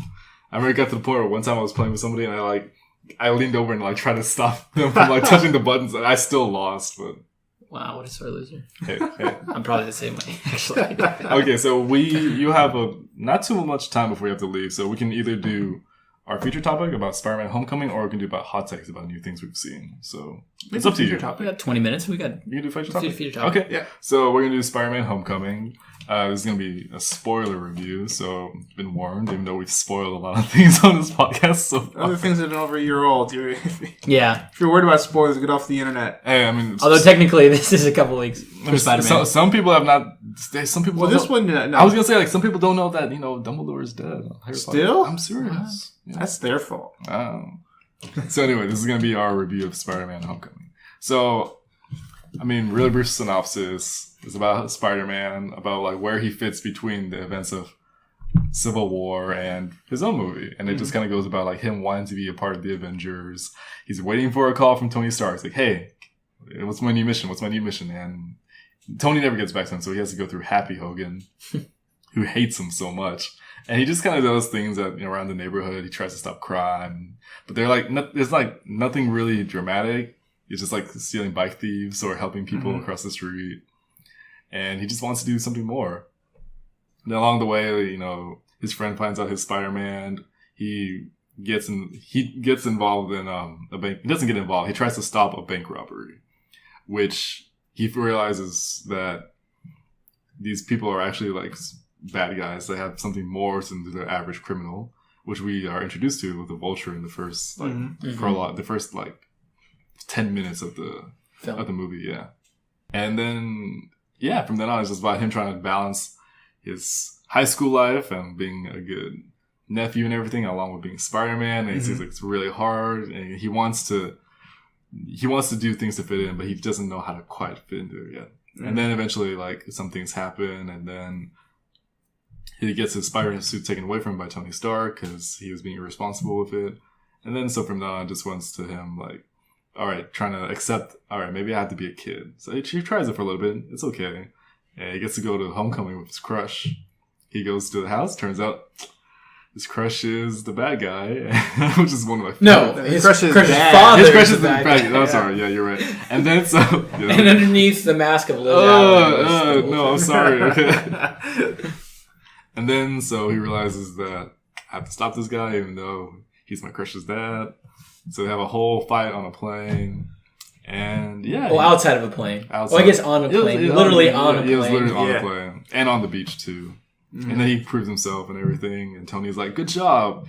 This is for you. And Peter is like, you know what? I'm okay for now. But I'm always a phone call away. And it turns out that a lot of people were waiting for him to be announced to be Spider-Man. Yeah. Yeah. And then it turns out that Tony said he gives him back the suit. He doesn't give it to him in person, but when Peter gets home, the suit's back on his bed and said, "This is for you." And he puts it back on, just kind of walking around his room. And then he was like admiring himself, and then Aunt May is secretly watching him from like this doorway, and just like, "What the fuck?" Yeah. Yeah. And it ends. So that's a really like brief synopsis, but I guess we can talk about things that, what didn't you like about the movie, or what didn't work for you about the movie? I don't know. I'm sure what didn't work. I did like that they didn't do like the whole origin thing, like the Uncle Ben death scene with the great power comes great responsibility. Like everybody knows that. It's been like in every iteration of the movie ever since, and like I think more people know that than know anything about our, the Articles of Independence or anything like that. Probably. So I'm glad they didn't rehash that and just kind of jumped right into it. Like, we didn't see him get bit by the spider, him discover his powers. Yeah, he talks about it. But But what we did see was him trying to figure out how this works. Like, what he needs to do, how to be a hero. Which is not something that we've seen in the other Spider-Man movies. Like, they kind of get their powers, and they have like a little montage of like, oh, whoops, things work this way, kind of thing. Like, I like that we see him fail at things. Like, at one point, like he's like swinging through the, through the city, and completely misjudges and just like eats it. Which just hilarious. Or like when he's trying to swing from the party and he gets stuck in the golf course and like there are no and he's trees. just like so he's just running. He's stuck in the suburbs running through because like there's nothing to swing on. Yeah. Yeah. So I think like things like that, I was like, okay, he's figuring this out. Spider-Man is not the perfect superhero for suburb life. He only works in the city. So I really enjoyed those types of things where it's him trying to figure out where he fit into this, how it worked. I particularly like the scene where he goes to interrogate Danny Glover. Donald Glover's character was Aaron Davis. Yeah. Yeah. And he's like, he has to sit on intimidation mode, and he's going to try to tell him to get information. And he's like, Aaron Davis is like, you've never done this before, have you? He's like, what's up with your voice? And he's like, I know what a girl sounds like. He's like, I'm not a girl. Yeah, so I thought that, that was hilarious because he's like a 15, 16-year-old kid. Like, why would he know how to interrogate anybody? Yeah, right. And to see him go and try and fail. Afterwards, he's like, okay, and he's like leaving, and he's like, hey, I haven't told you anything yet. Like, where are you going? So, things like that. I was like, that made it very real for me. And I was like, okay, like this is probably what happened if a 16-year-old kid had these powers. Right. Yeah, I really liked it. I maybe want to talk a little bit about the good. For me, the gold standard is Spider-Man 2. Always will be. Yeah. And I like that iteration. For me, Spider-Man in his essence is a character who just shit happens to him over and over again. And he makes the sacrifice either way to keep going. Hence great power and great responsibility. And so that was a line that was completely absent. There may be a throwaway hint at it where Ned says to, you can't tell May after all she's been through already, which we would take to be Uncle Ben's death. But so even though I like Spider-Man with, I don't know, that kind of weight on his shoulders and rising to the challenge. I like that they knew what they wanted to do with the Spider-Man. They wanted it to be about a kid. Yeah. So there's no sense of guilt from Ben's death. There's no sense of overbearing responsibility. He just goes at it and he's just trying to be a kid. Yeah. He's trying to be a superhero, but he's a kid. Which I do like there's a sense of innocence with him. Yeah. And I would say it's hard to compare it to the other Spider-Man films because more than anything, this is just a pure innocent film. Pure fun. Which makes it completely different. It's enjoyable. So I liked it. I mean, if I had things, I would just be nitpicking. Yeah. And I don't want to do that. But I guess my one thing I would probably say was that I just didn't feel like there was any stakes with him and the Vulture in their fighting. Yeah. No, I understand. I never once feared for his life. I actually felt like the Vulture was holding back, especially once he found out he was a kid. Yeah, me too. Also, because like, it didn't seem like the Vulture wanted to kill him with it. Like the one that's shocker true. Like, he meant to use the anti-gravity gun, but he ends up like disintegrating him, and I thought this is the other one. He's like, nope. And he's like, oh my gosh. Yeah, well, I thought that was interesting the way they played that with the Vulture because of that. Because I don't think he did want to kill anybody because he wasn't interested in that. Like, right. His only interest in stopping Spider-Man was so his business could continue, unhindered. Yeah. And that's all he cared about. And I think, like, there's multiple times where, where he gives Peter, like, a chance. Like, where he has a ride with him when he's dropping the kid off at prom. He's like, go and talk to him real quick. And he has, like, the gun in his hand. Yeah. Which I felt bad because I laughed at that scene. I was like, oh my god, he just pulls out this gun. Yeah, it's like, he's like, this is what I'm going to be like when I have a daughter one day. But no, like, that scene, and I was like... I'm sorry. When you said that, I just imagined you with, like, the Vulture suit, like, kind of flying down. But like, where he's like, I'm giving you a chance, go take my daughter out, have her a good time, and, and leave me alone afterwards. Right. And he was like, okay. like, yeah, because he doesn't really see him as a threat. He sees him as an annoyance. Yeah. And what I really did like about that scene was Peter's reaction about how he was just kind of still and, like, silent and doesn't know what to do. Mm-hmm. The reason why I like that is because you could take away the fact that he's a Vulture, just a dad giving the dad talk and pulling out the gun, that being his reaction anyways, and being afraid to have anything to do with the daughter after that, which I thought worked very, very well. Mm-hmm. Yeah. Plus, it shows like the Vulture, like he's a more dynamic, I guess, villain in that he seemed real, like even like when they had the post credit scene where he's talking to the Scorpion. And the Scorpion is like, word on the street is, who it is. And he's like, if I knew who it is, I'd kill him. And he does know who it is. Yeah. Like, he knows who he is, and he's protecting him. Yeah. Because he's a kid, and I presumably because he also saved his life. Like, so I think, like, that, even though he's a villain, but he has that code of ethics. He's like, I'm not going to do these types of things. Right. I thought it was really interesting. Which, for me, makes it harder to believe that he would even try to... I don't know, in the future, say a Sinister Six film or something like that, be a part of it. Because in the end, he knows that Spider-Man saved his life. Mm-hmm. If he wanted to, he could have ratted him out. But like, there's not that animosity there. I don't know. It'll be interesting to see where they go forward from this. Overall, I'd probably give it an A-. Yeah, no, I really enjoyed that. There were parts where I was laughing where it wasn't even what they were making the jokes. It was the situation that was funny. Like we talked about earlier with the golf course, and he's just like kind of running through there. Yeah. Or when he's, or like with that montage of what he was doing, and the guy was trying to open his car because he left his keys in there, and he stops him because he thought that he was breaking into the car. It's like, no, this is my car. It's like, oh my gosh, I'm so sorry. I didn't know, yeah. That was me with water balloons when I was the Fed patrol. Or even when he was with Donald Glover's character and he's running away. He finishes everything. He's like, hey, get this off. That'll go out away in an hour. It's like, no, I have ice cream right here. You have to get this off. Okay, now. I do have Donald Glover. Was he trying to play like a high character or something like that? Because I don't know. Yeah, he's just like, hey, what are you doing? Yeah, I got a nephew, so I want the street safe. I do like when he was like he was trying to buy a gun and he was trying to buy the weapon. I wanted more from him. I know, I agree.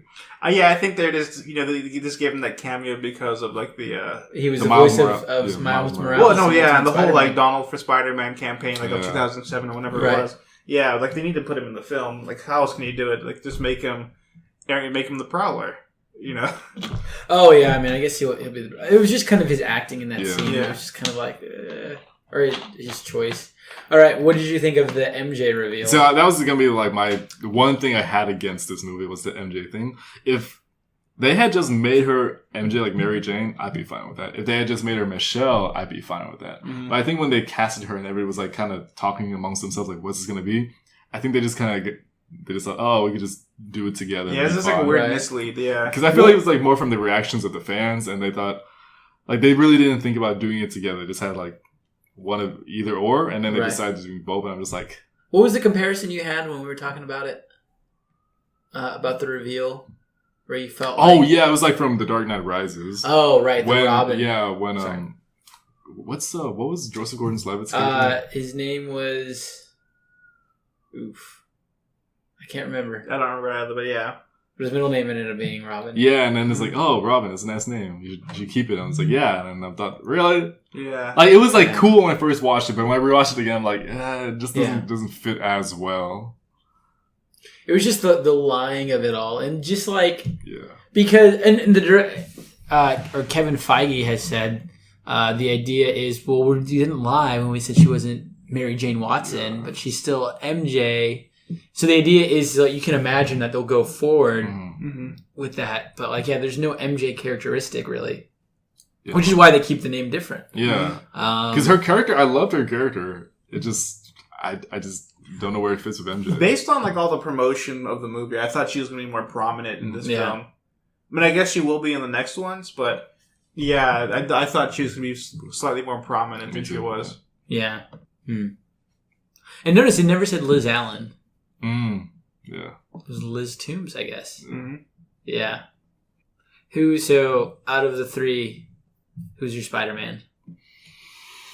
So, I've actually never seen any of The Amazing Spider-Man. Oh, really? Yeah. I've only seen a couple of scenes with him as, with Andrew Garfield doing Spider-Man. And I've seen 1 and 2 of Tobey Maguire. Yeah, don't watch the third. Everybody's told me that. I don't know. You can still watch the third. I have to say, all of them bring something good. Like you've had this discussion many times, and I agree with what you say. Like they all bring different aspects. You say that Tobey Maguire plays a really good Peter Parker. He does Peter Parker perfectly, but Andrew Garfield does Spider-Man, like the character of Spider-Man, really good. Right. I like that. I feel like Tom Holland is different from what he used to doing with Peter Parker and Spider-Man, but he still keeps like both of the essence of that. Like he's nerdy as Peter Parker, but he's not like awkward. Mm-hmm. And with Spider-Man, he's still like the smart aleck, but he doesn't really know what he's doing all the time. Yeah. So I will have to say I just like Tom Holland because Tom Holland's, I don't know, like after I watched the movie, I'm like I want to be friends with Tom Holland. Yeah, I can feel that. Yeah, I mean, I have no beef with him. My only thing is just always to defend Andrew Garfield. Yeah. Because he was good. He looked like it. It was just everything else around him was Just bad. didn't play, yeah. Yeah. Yeah. I like the Tom Holland version. Mm. Yeah. I think that's my Spider-Man. Yeah, me too. Just because I feel like even though I'm 22 years old, I still relate to him a lot. Yeah. Yeah. Which is weird because I should be relating to Tobey Maguire's, like when he was in college or anything. But I don't know. I would just relate a lot to Tom Holland's Spider-Man. Mm. Yeah, I was rereading the Spider-Man series where Captain Stacy dies. We're still dating Gwen Stacy, and it's based on. It begins because Dr. Octopus from prison is able to regain control of his arms from miles away, and it starts causing destruction and breaks out of prison and stuff. And realized there was a lot of similarities actually from the Spider-Man 2 with that. Like, okay, he's in school and like he gets called to the dean because he's not passing his grades, even though they know he's brilliant, and like all the struggle. The only difference being there's no Gwen Stacy there, and then the battles with Doc Ock. But yeah. Amazing Spider-Man. Sorry, not Amazing Spider-Man. Spider-Man: Homecoming. Really good. Yeah, Really I was good. very happy. I smiled throughout the entire Me thing, too, like- and I was gonna be down on it, but I really enjoyed it it. won me over. So I'm glad all of us really enjoyed that movie. I'm looking forward to seeing more of Tom Holland as Spider-Man. Mm-hmm. Sorry. Oh, dang. Oh, this has been a lot of fun. I'll let you guys continue on, but I gotta peace out and play softball. So Okay, have 2 fun games playing It's of softball. a lot more exercise will. than I ever do. you just stand there. Yeah.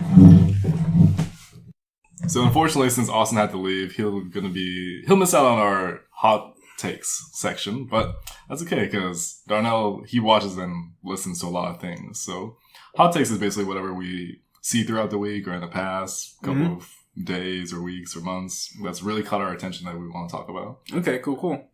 So the first thing that you and I have recently seen is the season premiere of season 7 for Game of Thrones. Yeah, it was fantastic. I was so happy for that. Oh my Yeah. goodness! Like That opening, that opening scene with Arya, or I guess was it Walter? spoilers, just in Yeah, case spoilers, just in case. This is real But spoilers. you can't talk about Game of Thrones without doing spoilers. I know it's hard. So it's not. Well, so we don't know it's Arya. We think it's Walter Frey. Yeah. and he's having this, he has all the phrase over to celebrate their more recent victories in killing some of the Starks and things like that. And we're like recently taking over the Riverlands. Mm-hmm. And so it was Walter Frey's giving this speech, and he's having people drink to like what they've done. Then he just kind of shifts the tone on them, telling them that they've murdered a pregnant woman and killed people they've invited over as guests, so they should be proud of themselves. And everybody already drinking this poisoned wine. Mm-hmm.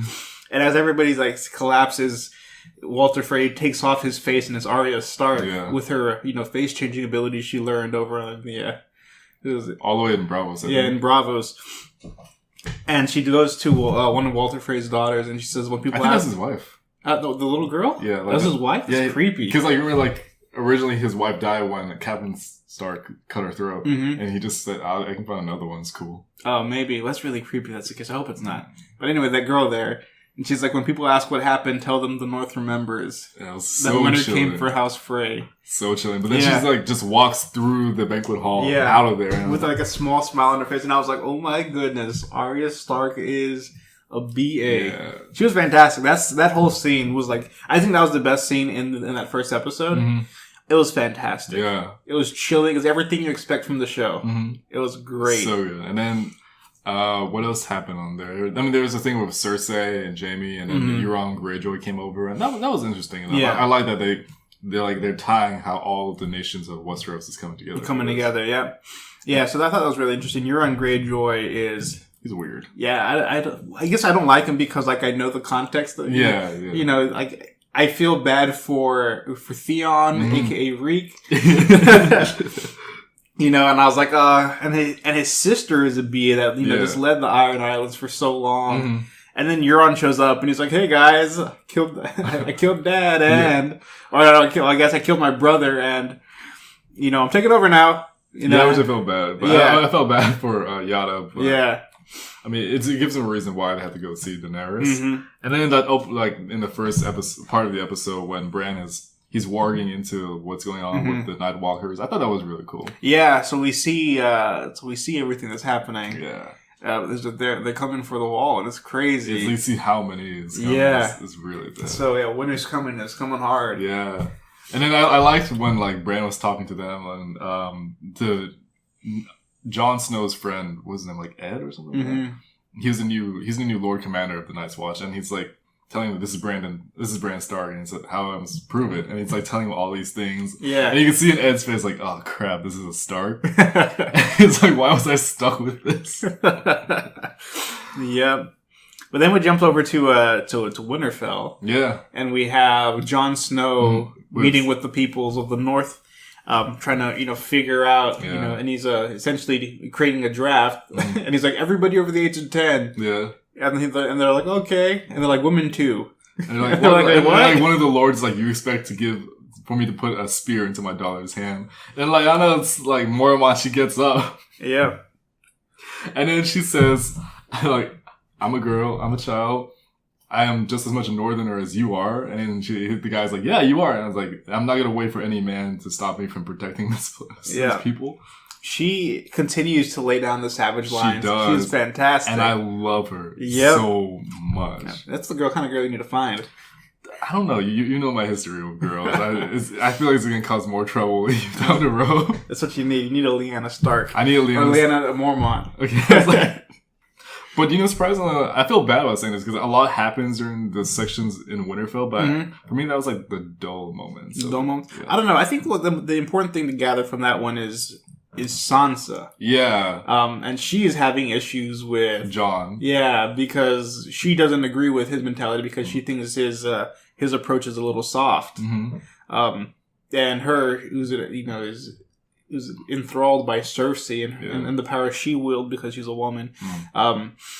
It's interesting. It'll be interesting to see how that plays out. Yeah, me too. I'm not sure how you feel about Sansa, but I haven't really liked her as a character. I feel like she makes decisions I wouldn't have made. I started liking her around season 6. It took me 6 seasons. Okay. I mean, she was at first I just really didn't like her. Then I felt really sorry for her because she was with Joffrey, and then after that I'm like, okay, you're cool. And then spoiler, everything that happened with Ramsay. Then I'm like, okay, finally, like yes, Sansa. But then Because Sansa and Jon have never been the closest together. Yeah, Like, no, yeah. Of all the Stark children, like, you can tell who's been close to each other. And Jon was always close with Robb. So with Sansa and him, it's like almost them like having to acknowledge, like, okay, we don't really know how to deal with each other. And as far as they know, they're the only ones they know are left. Yeah, because like they don't know about Bran and they don't know about Arya. Yeah. So it's like, well, we're family. We just kind of have to stick together. Yeah. And you know. Yeah, definitely. But I think that's is that their relationship is going to spell a little bit of trouble moving forward. I think so too. And it'll be interesting to see how that plays out. I hope it doesn't lead to one of them dying. Oh my gosh. And if it does, I hope it's not Jon. Watch them pull a Glenn on him again. Oh, right, yeah. I do like, of course, Daenerys has the final scene of the episode. Oh, yeah, of course. She always gets, like, the cool things. Yeah. And I like there's, like, almost no dialogue to the very end. No, there is actually no dialogue until the very end of when Daenerys is on there. She arrives at Dragonstone. So she's actually at Westeros. Mm-hmm. She made it. Yeah, so her fleet just halts at the bay. So then, like, they row to shore, and then the whole time it's just her, like, exploring what it takes, like, what this country has to offer her. Yeah. And they finally go into the Situation Room. Yeah. And then I'm really scared. When I hear this part, it's gonna be like it's gonna sound like a wheeze. Like, I'm just gonna imagine a wheeze from BuzzFeed on Salt. Yeah, but yeah, and then like they're set up, and all the important people are there, and she's like, "Shall we begin?" Yes. And then they cut to black, and you're just like, "Oh my goodness, how is this gonna go?" And I was rewatching some parts of season 6, and when she comes back to Marine after she comes back from the Dothraki and she brings the dragons back, she says that to Tyrion in order to get the city back. I'm like, of course, that's really smart. So that's how you start off, taking over the world. Yeah. You just got to begin somewhere. So, I don't even know what to expect from the next Well, episode. I'm excited because, they also had the scenes with Samwell Tarly. Yeah, I knew I was missing something. And this is where they're tying everything because he has a rough life. He has over the there. worst job of all time. I was gagging watching him like know. this. It was just throw away all those waste. And I thought, like, why is he mixing soup at first? And I'm like, that's not the soup. Nope. Yeah. Oh, yeah. Anyway, so he's starting to, he went to the secret section, like every good Harry Potter fan would. I like there have actually been a lot of articles about right, that. You're comparing that? Like why books were chained up back in the day. But, and he's doing research, and he's found that, what was the name of that castle over there? The Citadel? Dragonstone. Yeah, Dragonstone sits on a quarry for where you can get like dragon glass and things like that. And he knows that Jon Snow knows that they need that to kill the White Walkers. Jon Snow finally knows something. Yeah, he finally knows something. It's about time. And so he's gonna, he's trying to send him some information to let him know, like, hey, this is there. And so this is gonna be where Jon Snow and Daenerys are going to meet. We're gonna see what happens. Yeah. And we don't know because Daenerys has never met anybody like from the whole section of Westeros. Yeah. Only person from Westeros she's ever met was Tyrion. And Jorah. Tyrion, Jorah, and Sir Barristan Selmy. Like everybody else has been from Essos or from other parts of that part of the world. So so that'll be really interesting to see what's going to happen because presumably the R plus the R plus L equals J theory, is finally going to play out. How's he going to figure this out? Like, how does Jon know? I guess Bran's going to tell him. Because presumably he's the only one that knows currently. But so he's going to know the Targaryens are going to meet up. And I remember I was watching the trailer that some people in the North are not for that. Because they were talking about Daenerys and they said you can't trust a Targaryen. So I don't know. But so that could be more like, more of a schism between Jon and Sansa. Yeah. If people aren't going to trust a Targaryen, they find out Jon's a Targaryen. Yeah, and I was also thinking about, like, I feel like he would agree to meet with Daenerys because, like, he knows about the threat of the White Walkers. Yeah. But then also, like, during that whole section with Samwell, like, when he's, like, trying to take back the waist and everything, and then, like, this arm comes out and like, grabs and you see it's, like, gray and molting. Yeah. And you hear Ser Jorah's voice. I'm like, oh my gosh. Yeah. And I like how, like, they don't show him at all. It's just, like, the arm. And it's, like, he's still functioning, but he does not look too good. He does not look good at all. And he asks, has a dragon queen come? He's like, not as far as I know. That's basically what he says, yeah. He looked thoroughly creeped out. But I'm super pumped for this season. The show's been fantastic. Yeah. I'm finally glad that I watched it when I finally did. So now, like when season 7 came out, I was actually with the hype when it was coming out. So it's really, really cool. And as of the day of recording this podcast, I'm not sure when y'all can hear this, but yeah, there's another episode airing You're tonight. right. I forgot today is Sunday. Yeah. Oh my goodness. So I am pumped because in a couple of hours I'll be watching another episode of this, seeing what's happening next. So good. yeah, so good. Oh man. Yeah. So aside from that, was there anything else, like any new hot takes you did, anything new you've seen, or any podcasts you listened to, or interviews you've seen that you want to talk about or mention? So I watched Valerian this weekend. Yeah. How was that? It was interesting. Okay. I mean, it was beautifully filmed. Like, you know, the cinematics in it were fantastic. The shots are awesome. The worlds they created were beautiful. I just felt that the storyline was a little predictable, but I think that issue stems from the fact that this is like an old French-Belgian comic. Yeah. That was source material for a lot of Star Wars. Mm-hmm. So I think these storylines are things that we've already seen. So like, you know, when the bad guy walks in, like you look at him and just like, yeah, he's a bad guy because like because of the way they present him. Like you're just like, of course he is. Like who else is it going to be? So, you know, things like that where I was like, okay, I know everything that's going to happen. I know all the beats. It was still a lot of fun. Like, you know, it was good. But I think that doesn't help. Yeah. Another thing I thought was interesting was a lot of things felt like, you know, like very episodic in that, like, you know, you have like the greater story arc over the course of a comic book, but, you know, each individual issue has like a smaller story encapsulated within that, just kind of help perpetuate, you know, the story moving forward. And I felt like there was a lot of things in there like that where it's just like small little arcs to help you get from one place to the next, you know, over the course of the long arc. Yeah. So it just kind of felt like, you know, things will pop up and then disappear, and like because you were done with that kind of thing. So, you know, it was good. It was fun. It was worth like the $10 I paid to see it. I wouldn't say it was like, you know, like the greatest film ever. And you know, especially given that, you know, how similar it is to Star Wars, I don't think that kind of holds a candle to that. But it is still a really pretty film. It's a fun film. You know, who's it? Cara Delevingne's really cute in it. She has good eyebrows. You know, Alex's now wife, she does not like her. Really? The eyebrows. Because of eyebrows? Eyebrows. Eyebrows are so good. I like the really eyebrows. Good eyebrows, yeah. Because I watched it with my girlfriend, and that's one thing she commented, and she's like, her eyebrows are fantastic. Really? I was like, I know, yeah. Well, you saw her? Yeah. That's weird, because you said she's not much of a movie person. No, she's not much of a movie person, yeah. But I am, and she knows that, so she humors me, yeah. Okay. Yeah. So let's see, what anything else I watched a lot of the Binging with Babish. Oh, yeah. So Binging with Babish is this YouTuber who recreates foods from movies, televisions, and he's done everything from the Jake's Perfect Sandwich from Adventure Time to the Krabby Patty. He makes a Krabby Patty. He made burgers from Bob's Burgers. And oh my god, like watching this, like he makes it so easy. But I know in real life, I would butcher everything he's done. But I started. I think I told you about the show. Yeah, that's. But I found it like 2 weeks ago. Yeah, and I've seen everything he's ever made now, and it is. Yeah. It is fantastic. If you have a chance, Binging with Babish. What did he make the most recently that I saw that I was like, this was fantastic. Let me look it up. Oh, my favorite episode is he makes the cake from Matilda. Yeah. And, you know, and the best part about that is, like, you know, when they're talking about it, like, the Trunchbull is saying, like, she's like, oh, this is whoever this is making it, and she made it with her own sweat and blood. And so he's making it with a friend, and so they put their sweat and blood in it. And then he cooks the cake, and they both eat a slice of it. And then afterwards, at the end, he's like, I usually give this leftover food to my neighbors, but I feel bad doing that with this, so. I haven't seen that. Oh, that's gross. Yeah. But yeah, so I saw that. Like, he didn't put like a lot of sweat in there. But yeah, he bled into the cake batter. But Austin was actually, I showed him a couple of them, so he was watching it.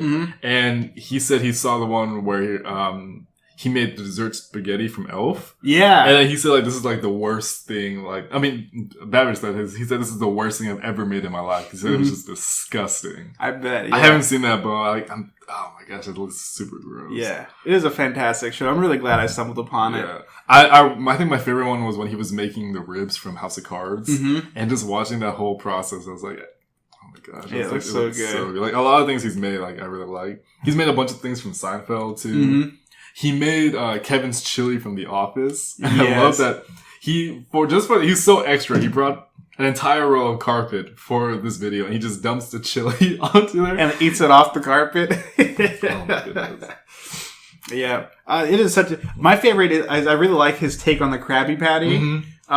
Because they always talk about like what the Krabby Patty's like mystery ingredient is, and his take on it is so fantastic. He's like, knowing Mr. Krabs and the kind of person Mr. Krabs is. Yeah. He's like, it's not going to be Krabby because that's just really creepy. Yeah. But like, he's the kind of person who would not have a mystery ingredient because he'd save the money and just like wanted to like profit off the intrigue and of that. So he's like, there's no mystery ingredient. It's just these things. But then it had to be like they talk about like it'd be MSG. Yeah.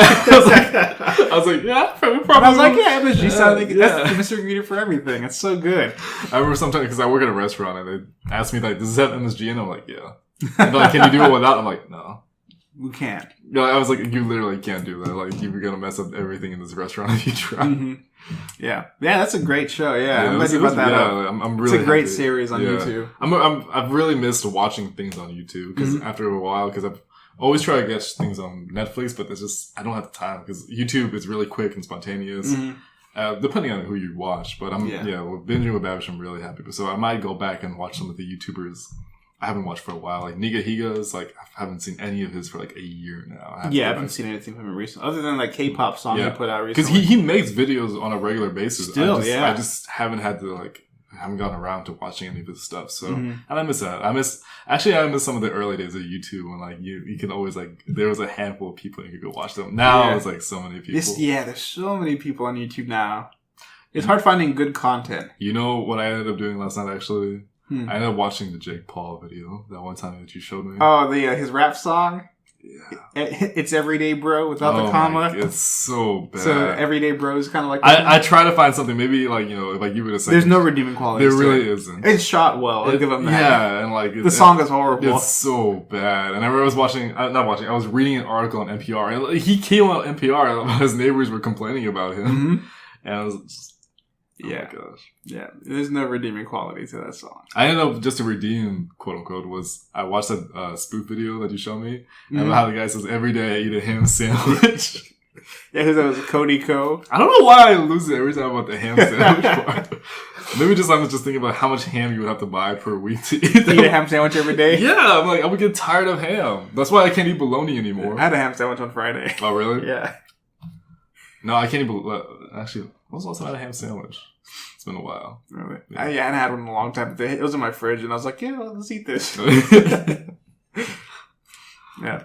Yeah, so aside from that, not too much. I've been pretty busy this past couple of days, so I haven't had a chance to like really watch movies or listen to podcasts or anything. But Game of Thrones, I was really happy to cut up on. Game of Thrones is definitely the takeaway from this.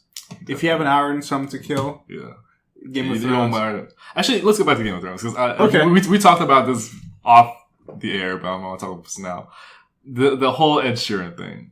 Oh, yeah. That's right. I need to talk about this. Okay, go ahead. I was not expecting all the backlash from everybody on the internet.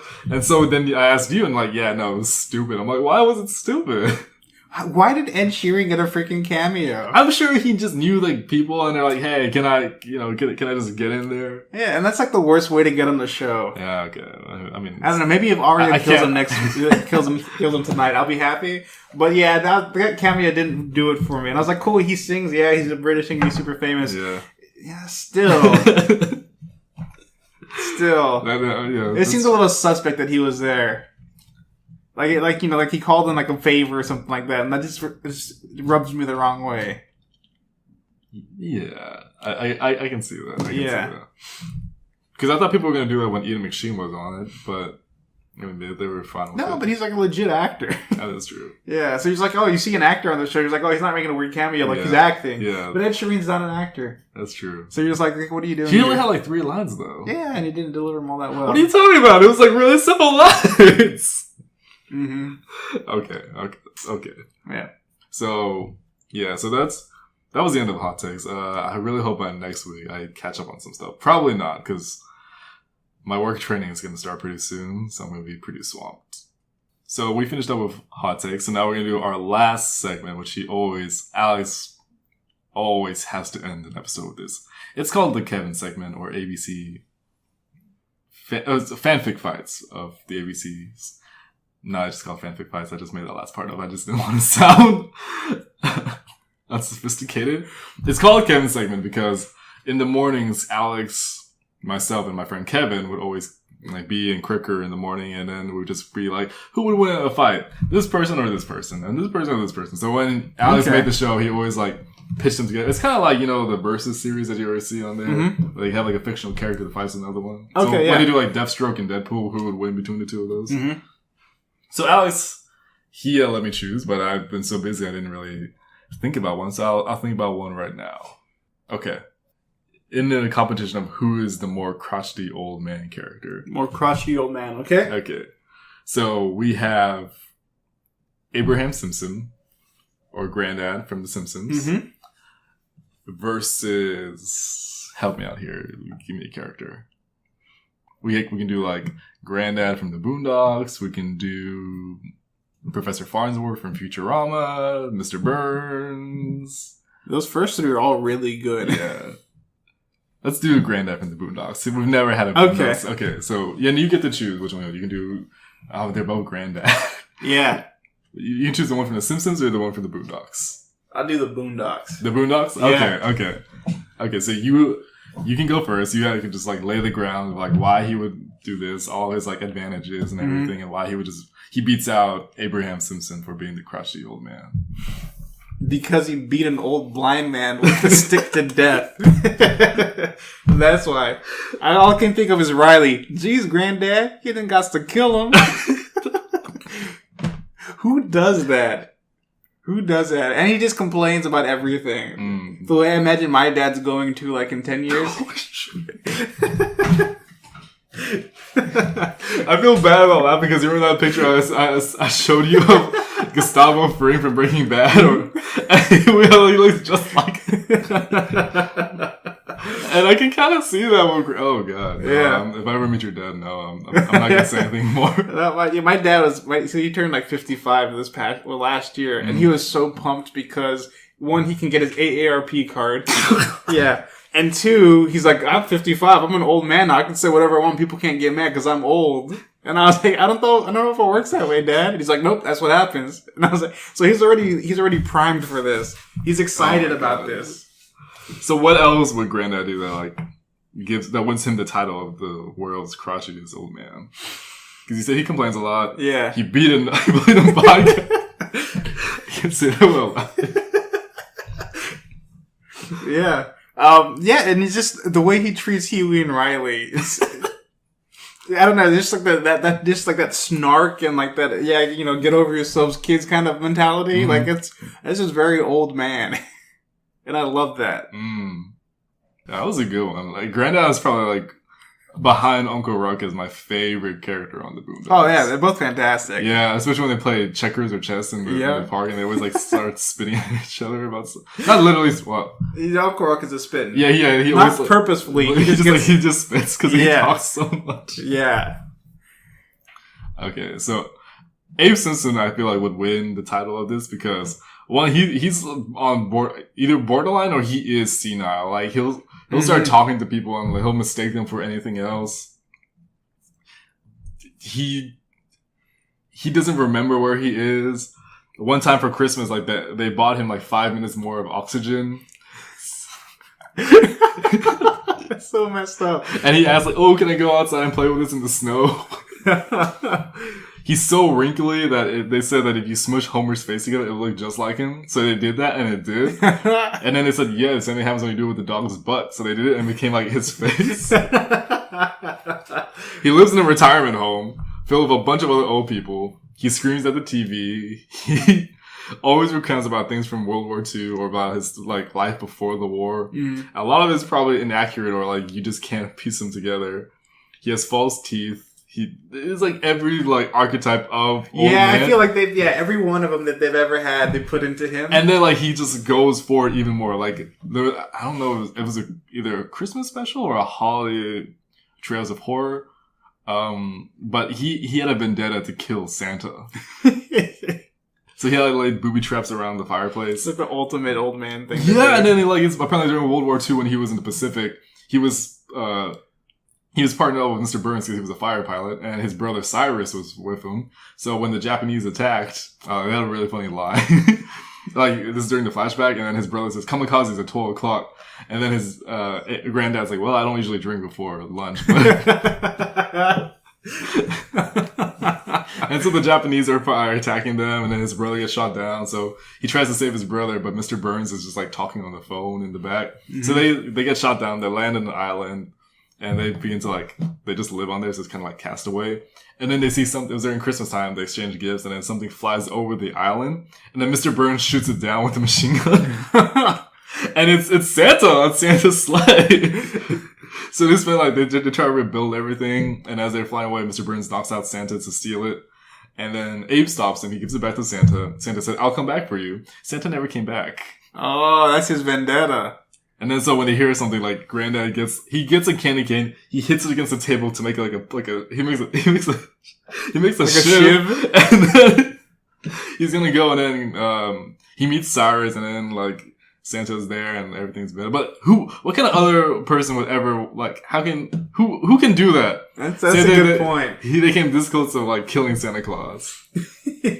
So I think personally that, Abe Simpson wins this one, but, yeah. That's pretty good, yeah.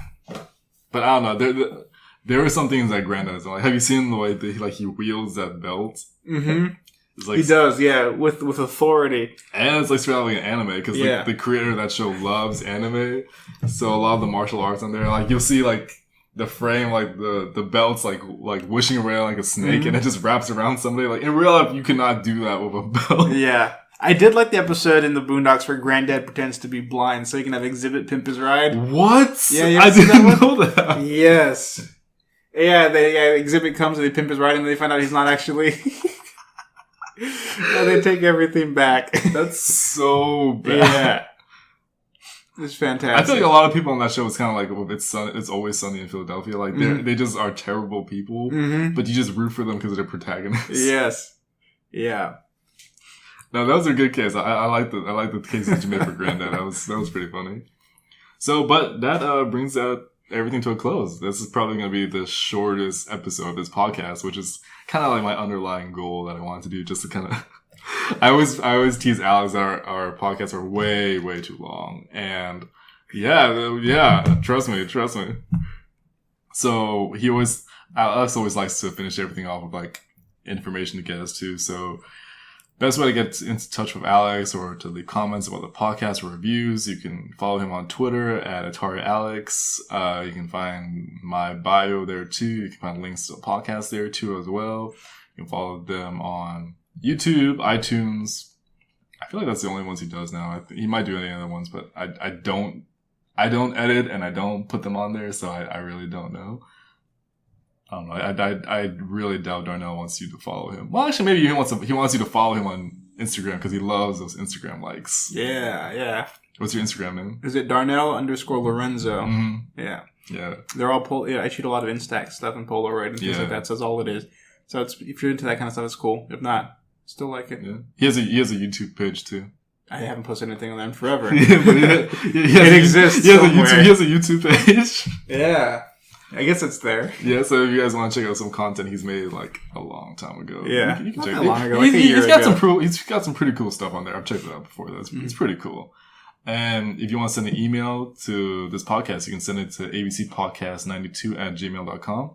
And you can list any other suggestions for fanfic fights, future topics, news you want us to cover, anything regarding our ABCs of Geekdoms, who you thought won this fanfic fight between the two grandpas, and anything else like that. Mm-hmm. So that brings our podcast to a close. I hope you all have enjoyed listening to it. I hope Alex has enjoyed listening to this too while he's editing it.